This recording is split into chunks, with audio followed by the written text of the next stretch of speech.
It's always good to know what challenges people are facing and come up with solutions for them, because that is something that our host today, the amazing Josh, is superb at. It's his passion. It's why he does what he does. And that, if you tuned in at all yesterday, that's key. That's the thing. You've got to have a why. You've got to have a big why, because quite frankly, nobody cares about your product. Nobody cares about your service.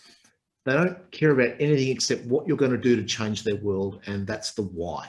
So anyway, over to you, Josh. Take it away. Awesome. Thanks so much, Kelby. You're spot on. You know, this first session, although it may seem like something you may have done before, or you're just fine-tuning it as you go along, it's so imperative to have that foundation with your why. Understand that your target market, your potential customers, didn't just wake up one morning wanting to use what you have. We have to engage with them in a way where they feel like their problems are being solved and that you are there for them, and building that trust factor with them.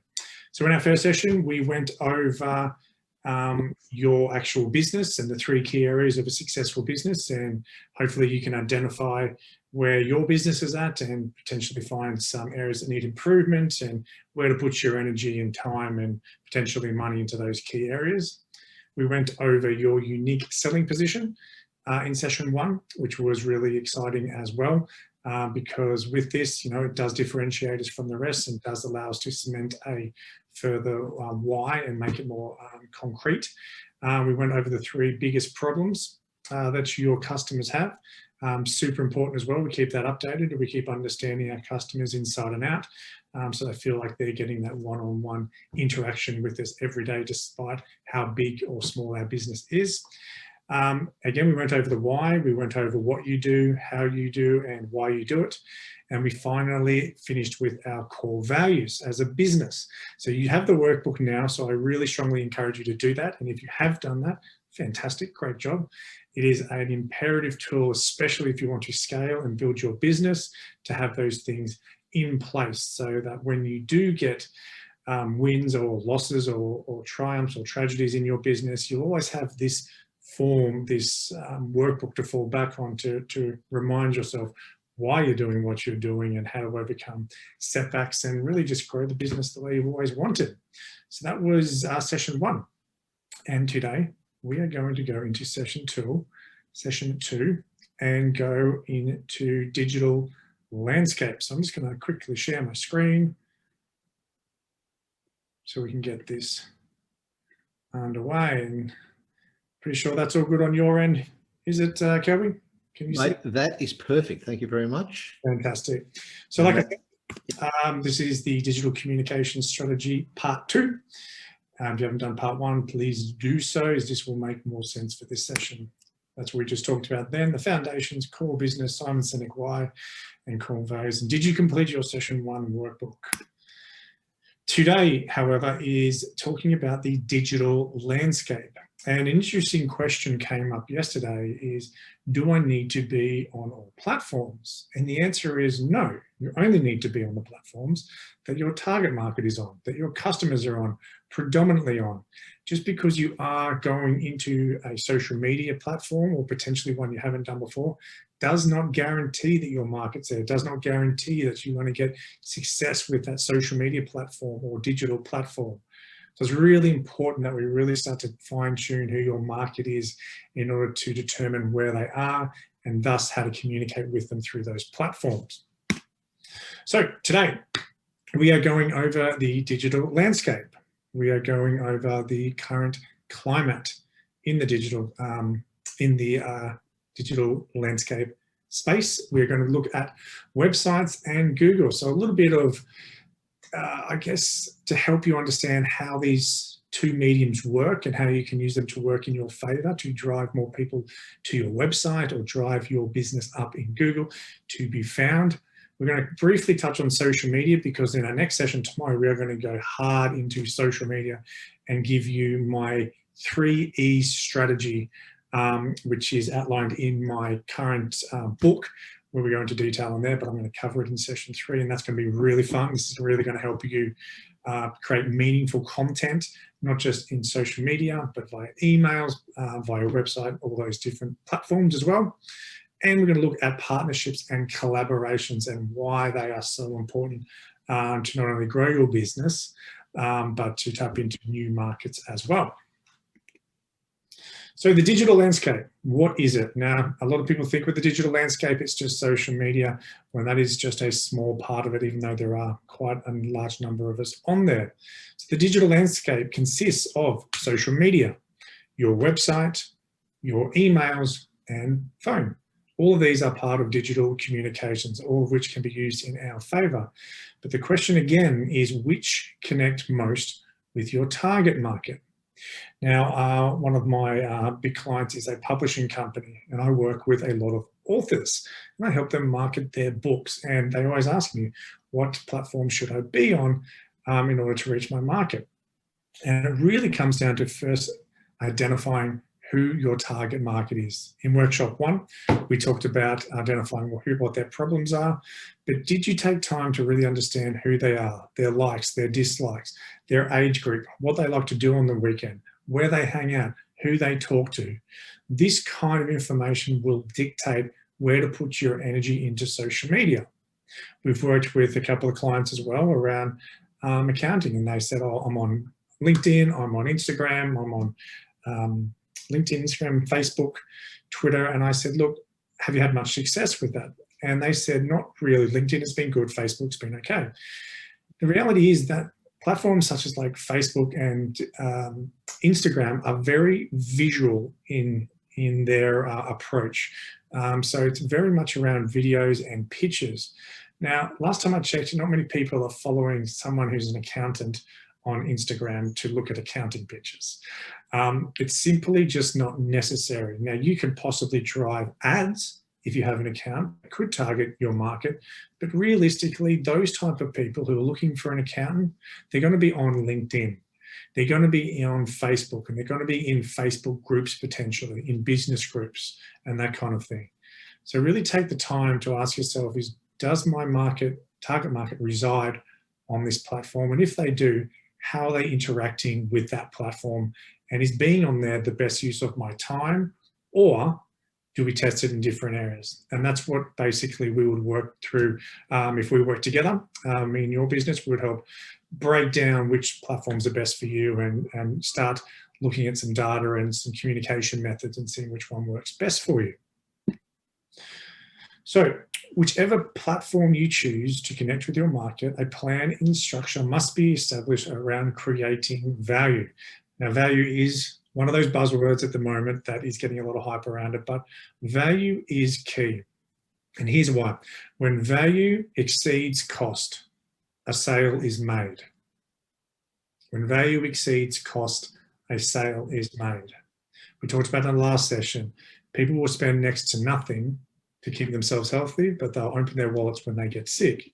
It's the same with any type of business. For the most part, they don't know that they have a problem that needs solving. Sometimes you need to make them aware of what your business does before you can help them solve the problem.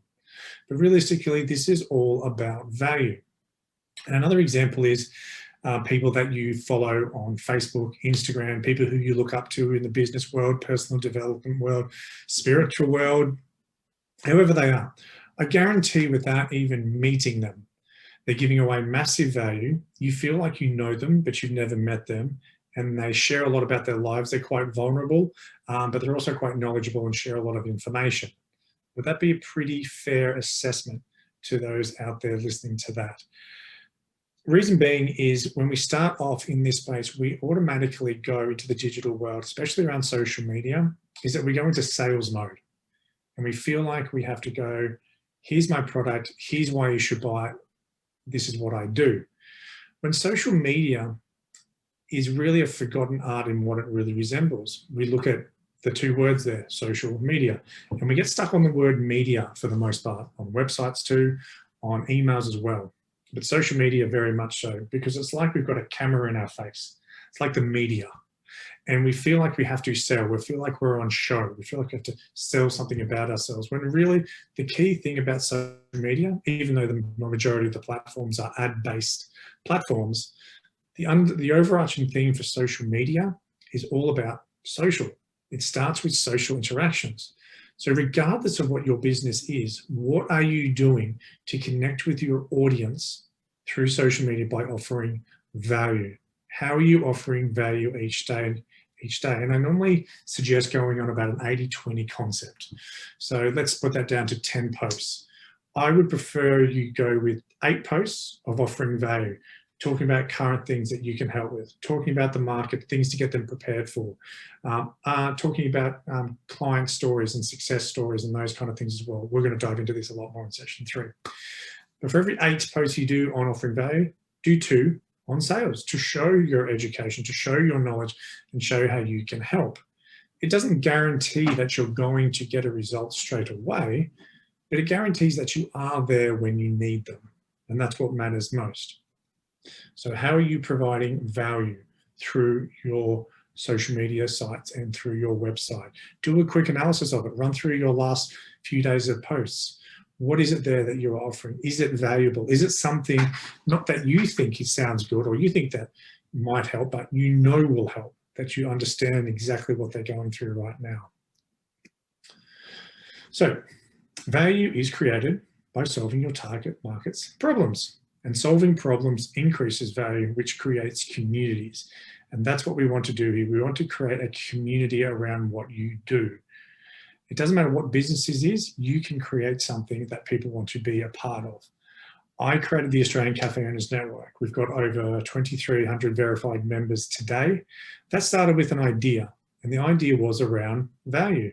I found that the hospitality industry was completely unsupported in a lot of ways, and I wanted to find a way to bring people together. So I created the Australian Cafe Owners Network, a place where cafe owners can come together to chat.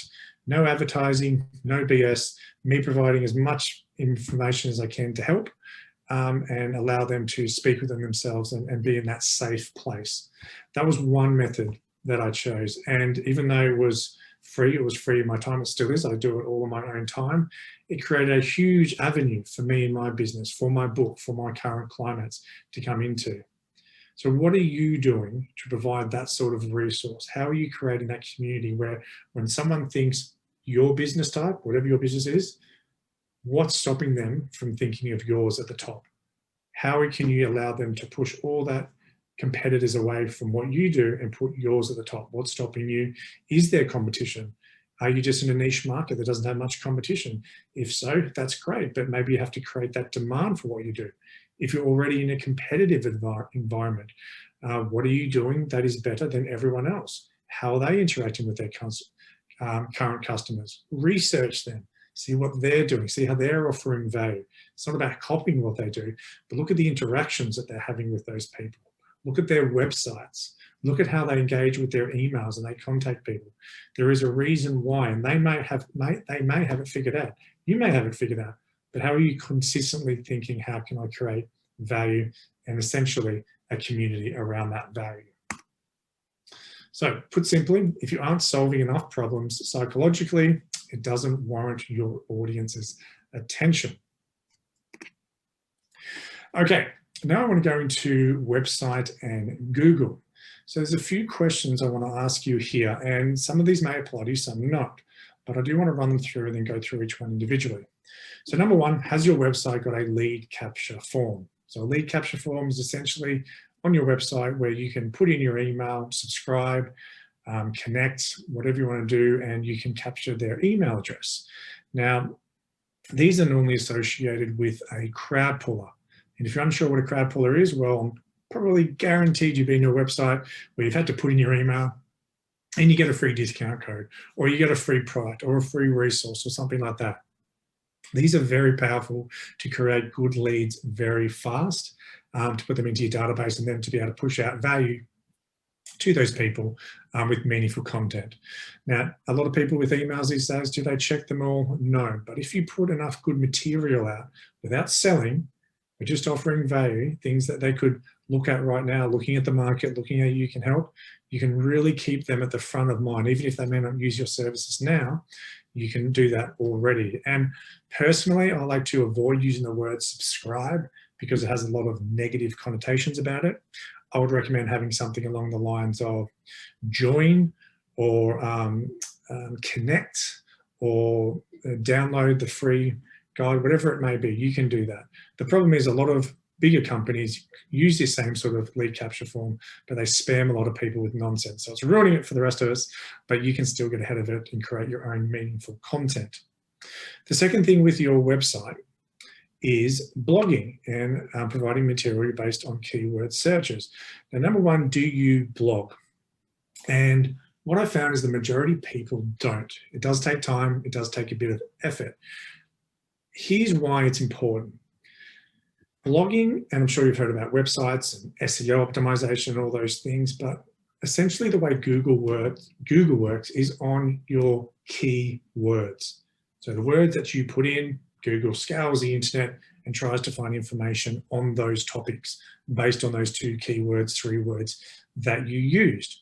So if you use those keywords in your website in a way that's productive, and I'll go into that in a bit detail in a second, it will put your website closer to the top of page 1 of Google, because it's looked through your website, it said, hey, Josh Clifton has used this search hospitality help a couple of times, let's bring him up to the top.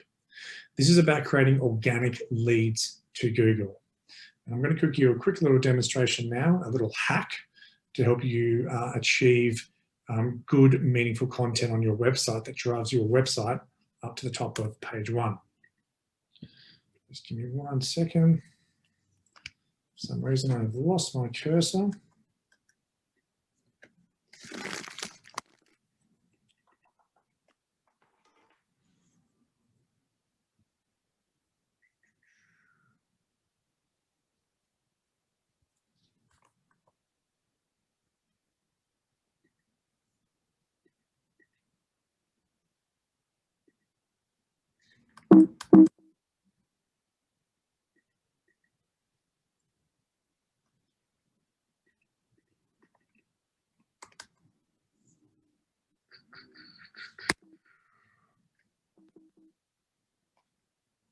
Shelby, I may need a hand here for some reason.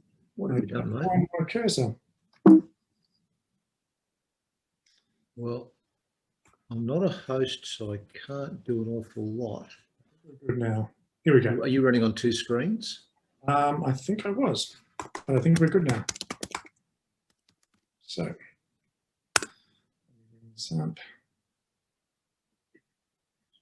okay, can you see? We're back, yes. Can you see my screen?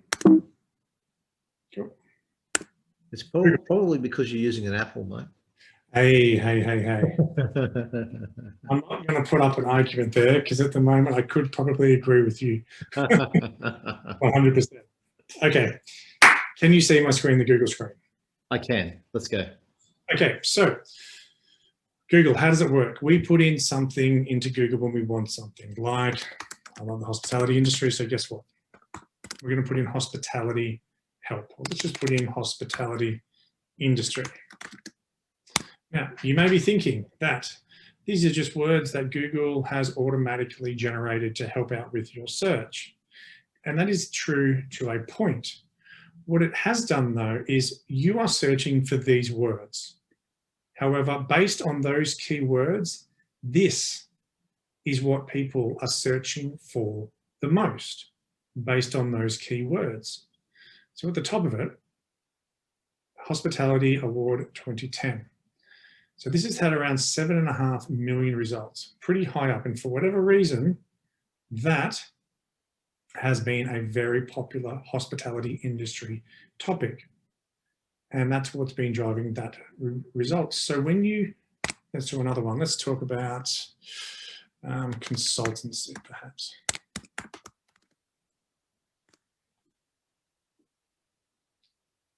So not this, that's the key here. You're not supposed to hit enter.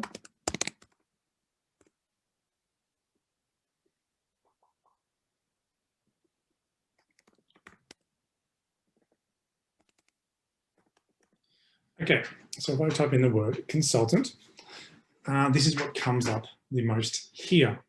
Now, again, this isn't there to help you or predict what you want to say. This is what has been searched for the most based on that key word. So this does a couple of things for you and your website. If you're wanting to connect with people, you can start to predict. And when you understand who they are, the target market, their problems, you can start to understand what they are actually searching for online. So let's say I want to create something on cafe menus. I'm a cafe owner and I want to look at cafe menus.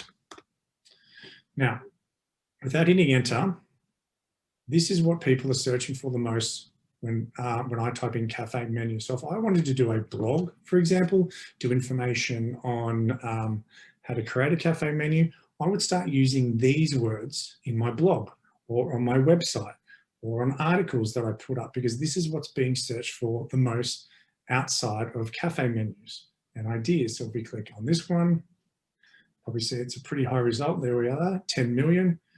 And we scroll down, and this is all the people here. So these people here have realized that anyone who types in cafe menu ideas is the most commonly searched item in regards to cafe menus.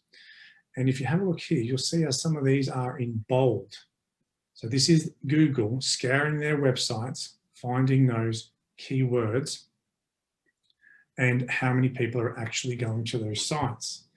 So the main thing I want to remind you of there in that example is that whenever you do any sort of blog, any sort of information, any sort of article on your website, just going to bring this back up.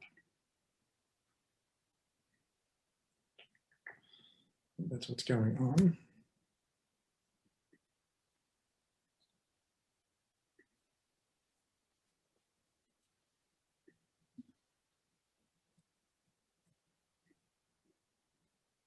A little frustrating. My cursor is completely gone for this PowerPoint, which is what's going on. So I'm just going to close this and restart it.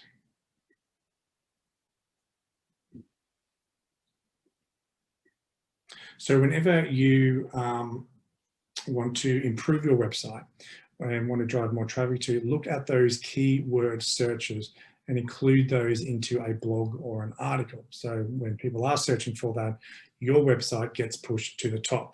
This is the most organic way outside of SEO, which is search engine optimization. That's about keywords as well through your website. Blogs and articles are a very powerful way to provide resources for your market at any given time. And the good news is they stay up there forever. So anyone who has a problem that's similar to the one that a client has today, there's a good chance in a couple of years' times, someone else is going to have that similar problem, but it's already there at the top of your page. So it's very handy to have. Bounce through here. And that's blogging and providing me on keyword searches. So the third thing with that digital marketing landscape is, do you drive reviews and feedback? Why are reviews and feedback important? One, well, it keeps us on our toes. It allows people to share what they're thinking. But the biggest thing is always how we buy things these days. So for the most part, any decision, probably your medium to high-end decisions, normally price related, we normally talk to our friends, our family, our work colleagues first to see if they know anyone or potentially have someone in mind that can help them with our current problem, whether it's a PT, an accountant, or getting a new car, whatever it is. We go through our social circle first. Then we jump online and we look up the product and we look at reviews. And reviews are a huge dictator in how we buy things online. So with you and your business, with every client that you have, are you driving them to give you reviews? And it's very easy to do. A lot of people feel it's a complicated thing. They're quite nervous about asking for reviews. I think they're fantastic because it's keeps us on our toes. And if you're humble enough and park the ego at the side, it is a lot easier to take all those reviews with a grain of salt, especially the negative ones. So are you driving Google reviews? And your business should be listed on Google Business. And if not, I would recommend Googling Google My Business and have your business registered. That way you can have Google reviews as well as Facebook as well. And it's a very, yes. Just one thing on that. Yeah. What are your thoughts on using sites such as Trustpilot or Yotpo to actually craft your review questions and to encourage people to leave reviews? Well, to be honest, I have never heard of those two sites before. Oh, reviews. Yeah, I just mostly deal with Facebook and Google reviews as the bigger driver, just because they're well known and they're understood. Explain to me how they work though, I am curious. well, as I understand it, if you're one of Trustpilot, and they're just two examples, but Trustpilot or Yotpo, you're one of their clients, they'll actually set up it's almost like a survey system where once you've done business with somebody, you're then sent a request to leave a review, and it's not just fill in the box and have something to say, as Google reviews are. It's actually like a mini survey, and that way you're getting, I guess, targeted feedback, and you're getting a rating that is obviously listed, and you're trying. It's a good way of getting market research without it looking like market research. Sure. I mean, absolutely. I think we do run a similar sort of project with my other business as well, through Typeform. We fill it out and we can encourage people to do it. I'm all for it 100%. If you can set that up, do it. But the main thing is capturing them at the right time to ask for that review. It's normally straight after a consultation with them. And I think that's what you're alluding to there, that's a automatic thing. Yeah, it's triggered by the purchase. Yep. And we want to obviously focus that heavily on all clients, but especially the ones that have had a great time. The main thing too is don't feel as if, especially from a Google review or a Facebook review point of view, you can always contact previous people who you've done work with who may not have left a review, or you've never asked them to leave a review. It's a good opportunity to reconnect with them, because they're more often than not, they're going to help you out in some way if you craft it the right way as well. Yeah. So all for reviews, making sure that you answer them all and that you share those with your team as well, the good, the bad, everything. It's really important that you have that transparency with your team to keep everyone on their toes, no matter how big the business is. The fourth is around, is it easy to contact you? A very simple one, but do you have contact methods in place on all of your platform? Is it easy to call you, email you, PM you via social media, links to your website, links to other social media website? Is it easy for me to actually call you? That's absolutely paramount. May be a simple one, sometimes really heavily forgotten about with some businesses, and they do make it quite hard for you to reach out to them. The fifth is the visit web forums for market research. Now, if you don't know what a web forum is a platform where people engage in discussions based on your search topic. And a main example of a web forum is Reddit, if you haven't heard about Reddit. Web forums are so unbelievably useful to help research your business type and what current customers are looking about. Are currently asking about. So I would recommend visiting a website like Reddit, R-E-D-D-I-T, and have a look at entering a search topic based on something that's related to your industry. Okay, now it could be something for me, again, I'll talk about the hospitality industry. It could be around menu design. It could be around supplier help. It could be around how to sign a lease, whatever it is in cafes. If you put those searches in, it'll scale those forums and find groups of people who are actually talking about that problem or learning about current problems that they're having at the moment, where you can learn how to sort of capture what they're talking about and thus know how to communicate with them. You can create profiles on these web forums and engage yourself, but sometimes it's a really good ability to be a fly on the wall and just learn a little bit about what your target market is actually going through right now. It can really help with acquiring some information to put on your website around blogs as well. So a little hack there to learn a bit more about. Again, you have to know who your market is initially. And then we talk about social media. Which social medias are most relevant to your audience and how are they interacting on them? So two big parts. First, we have to diagnose which social media platforms are most relevant to you, which ones work, but also how they're communicating with them. With each other. People might say, oh, I've got a Facebook fan page and I've got this and I've got that on Facebook, but how is your market engaging with them? Are they engaging on your fan page for your business, or are they majority in Facebook groups? On Instagram, are they predominantly people who just watch videos? Or do they look at posts or stories the most?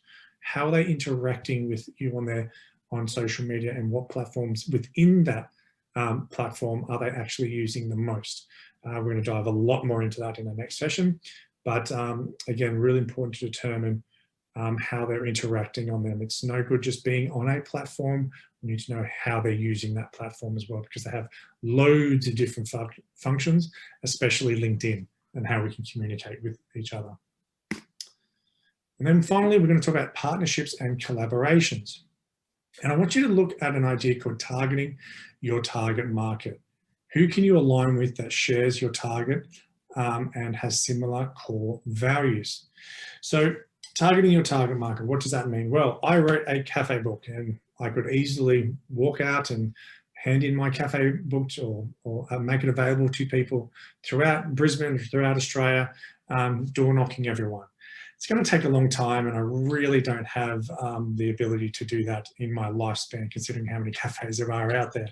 However, I can look at targeting my target market, and that means who else contacts that market, the cafe market, that I could potentially align with to collaborate with and build a partnership.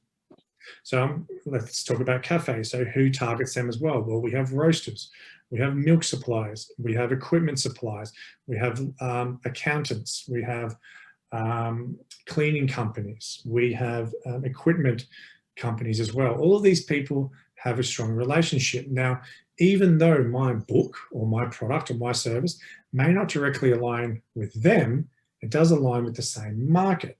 So if I can approach them in a way where I can help them grow their business, make their customers happy at the same time, that's a collaboration worth looking into.